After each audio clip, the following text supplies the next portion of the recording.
There's a wonderful concept called the essential self versus the social self, which I learned from Martha Beck.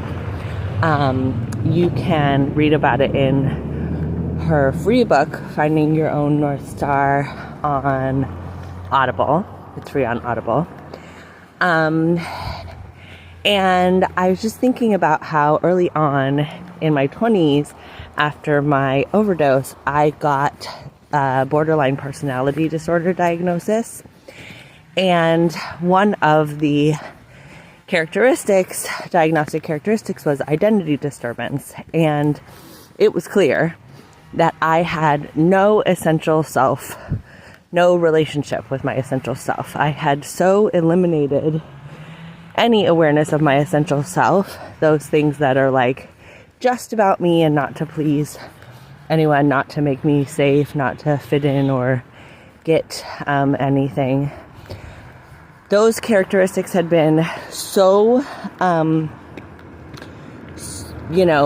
denied that it seemed like I was 100% like social self. Everything I did and said and wore and ate was all about what other people would think of me. And if you asked me, like, what do you like to eat for breakfast? I would have no idea. I just ate whatever, was good or available or cheapest or most convenient for other people or things like that.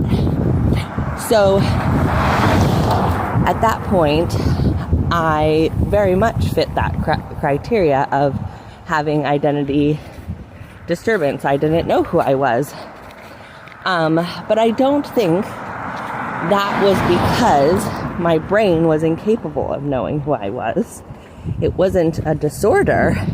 It was a learned behavior to deny my essential self and to so prioritize my social self that was the only self I was aware of or connected with. And over the past 20 years, as I've been rebuilding a life for myself through DBT and EMDR and SSP and now RRP and reading every book and, meditating, all the things, I've realized I always had a essential self. I was just too scared to allow it to be present in my life. And I think that may be the case with so many of the characteristics of so many of the things that we call disorders, that it's just a learned behavior to keep us safe.